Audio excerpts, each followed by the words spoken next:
It's early morning here in the Bay of Biscay. The sun just broke a couple of hours ago.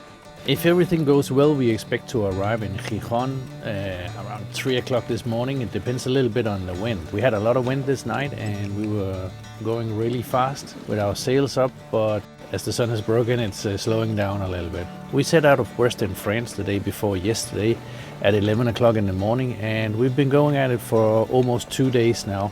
It's a trip of 300 nautical miles, of which we have covered about 200 now, and this night we just entered into Spanish waters. And as you can see, I'm attached to the boat with a lifeline. I have my vest on, because the worst thing that could ever happen here is if one of us falls in the water. Last week we did a little test run. We sailed 150 nautical miles, more or less, between Guernsey in the English Channel to Brest in France, which is where we set out from on this journey as well. And we found out a few things that it's nice to have some snacks on board for the night watch. And also, I at least found out that I was underdressed, so I went out to buy some warmer pants and some warmer gear to do this crossing across the Bay of Biscay.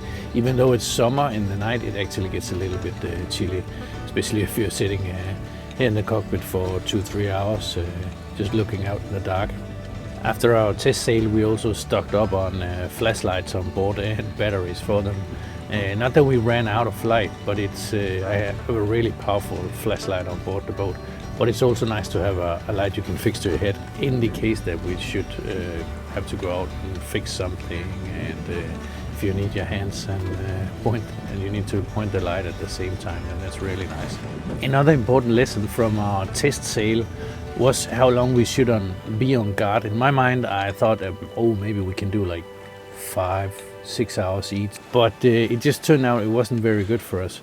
So we ended up doing a 3-hour shift. We start at 9 in the evening and we end at 9 in the morning, and I'm on the last shift for today.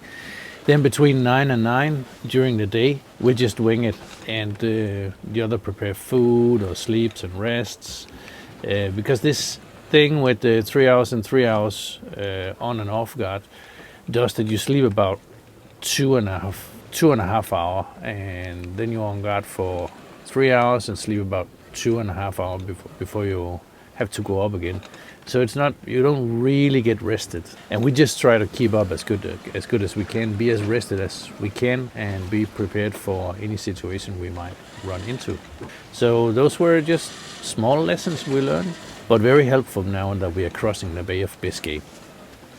As many of you are probably aware, the Bay of Biscay is famous because of it's not the nicest place to sail in the world, especially if there's bad weather out there. So we spend quite a lot of time studying the weather before we go out, and we use different sources to study it. We looked a lot at waves, what sea states we might encounter, and we actually wrote it down in our little logbook so that we know what the weather should be for the next 4 days every 3 hours. Of course, it can change while we're on the way, but what it does is that it gives us a checklist, a control list, so that every time we go on guard and we check the weather is according to what we expect, then we know it's probably not going to change. At the same times, we also have Jay's watch here that has a barometer in it. We do have another barometer on board, though. It's just easier to have it up here in the cockpit. So we check the air pressure, and we also monitor the weather that way. Another thing we have on board is a thing called a navtex.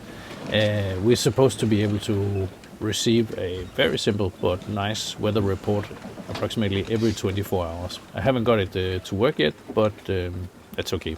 We'll be we'll be on the other side probably before I get it to work. I should have read up on that before we set out, but okay, we're doing well, so not a big issue.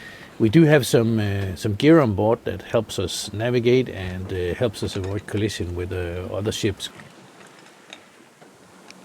It's been quite some hours since I met the first filming this morning.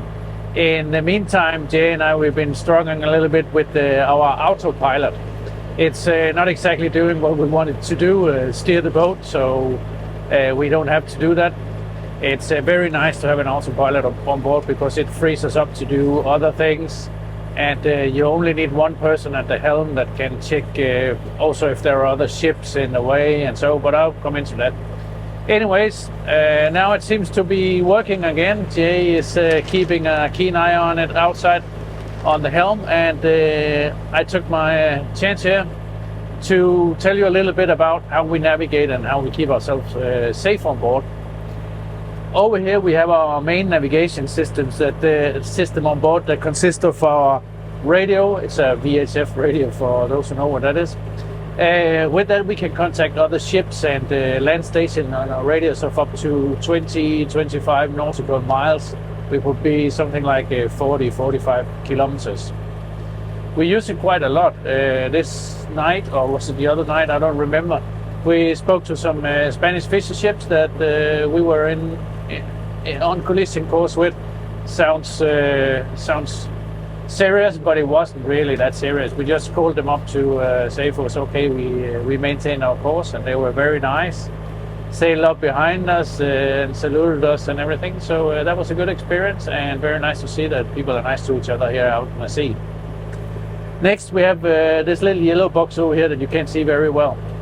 There's not much to see. It's an electronic device that through the VHF, so through the radio, it sends out a signal that gives our position, our course and our speed to other vessels or other boats that are out here on the sea, and we receive the same information from them. Of course, not all boats are connected to this system, but where I've been sailing since I left Denmark, the majority of boats are. So it's actually very nice because that way we can avoid collision with other boats out here on the sea. How do we see where they are? Well, through this GPS. It's connected to a GPS antenna outside, and at the same time it's a screen that's connected to the radio, to the AIS, and to a depth sounder that's in front of the boat. So here we have a lot of information. Right now I can't see the depth because we are at more than 4,600 meters depth, and that's just a little bit too much for it to measure, and really it doesn't matter when it's so depth. We just need to know that we're not going on ground, and we're definitely not doing it here. We can see our speed, we can see our distance to the destination. I don't know if you can see it, but I can see a purple line down here, and that is our course. I can see Jay is having a little bit of trouble maintaining the course right now, probably because of the auto steering. Our arrival is also here. It's expected to be at 3 o'clock, but let's see. It depends on the sea state, the weather, and all of these things. So we get a lot of information from this system. Should this system break down, then we have another GPS up on the helm that's completely independent, where we also have maps and all this on them.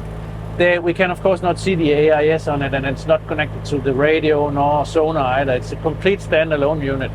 Should this unit also break down, then we have on my telephone we have maps, and we can find our way there through as well as on a tablet we have in here. Should all that break down, then we know, of course, we've been writing down, tracking our position. So we know approximately where we are. We know which direction we should go. So we have 3 compasses on board, one that's on the helm, and 2 handheld compasses that will help us follow our course to the south, where we are going. We're sailing crossing the Biscay from France to Spain, so we would need to go south. Anyways, that's probably not going to happen, I hope. But when you're out at sea, it's good to think it through. It's good to think, what if? So we've done that on a lot of things. Next thing I would like to show you is how our life vests are working, because it's not just life vests. There are some systems in it that would help us in case we fall in the water. Thing we hope would never happen. So here I am with my life vest open, so you can see the insides of it. This is an automatic life vest. If I fall in the water, it will be blown up almost immediately, and I would start floating. Besides that, up here there's a spray hood. So if I fall in the water and there's waves coming into my face all the time, I run the risk of drowning because of spray that comes into my face. Of course, if it's small waves, that wouldn't happen. But out in the big waves that are out here, it's probably nice to be able to cover your face. The life vest also has a very, very important feature, and that's a whistle. I'm pretty sure that people coming in a helicopter, they will hear me if I'm down there whistling. No, that's just a joke. It has a stroboscope light that goes on, that goes off, so that I can be easily found at night should I fall in the water. And we have added these electronic devices. It's called a PLB, and it's the latest in technology, basically.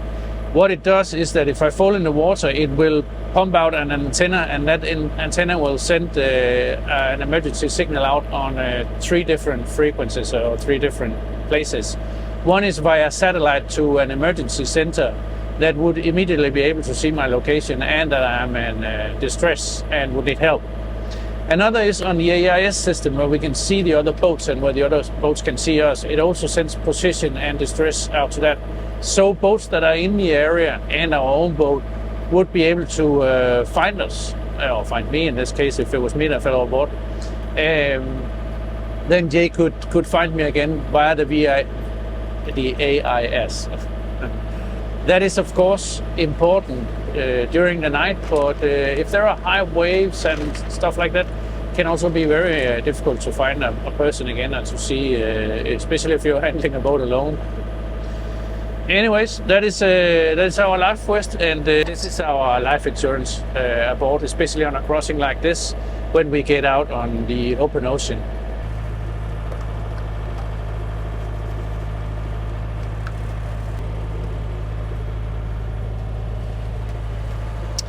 Life here on board is not only navigation and safety and all these things, it's also everyday things, like right now that I'm doing the dishes or cooking, or we're cleaning a little bit. After all, on this crossing we are 3 days on the way, so we need to maintain our toilet clean, we need to have some good food on the way, and we also need to do the dishes like everyone else. So we get into routines and we do our jobs and we make the boat sailing. We have a lot of fresh food on board for this crossing, actually. Some, and by some I mean Jay, would mean that it was a little bit too much. I think it's okay, we'll probably use it later on. No, it's just a joke. But we also have canned food on board in case we run into bad weather and would need to prepare food without taking out knives and cutting up vegetables and stuff like that. Just chunk it into a pot and heat it up and have some nice hot food. I'm back out here at the helm with my good buddy Jay. And Jay, I know you've been working a little bit with the autumn helm. How is that going? It's actually going pretty well right now. She's a little tired and fussy. She doesn't want to hold the course, and I'm not exactly sure why. Maybe it's because she's like every other crewman who's been at sea for a few days too long.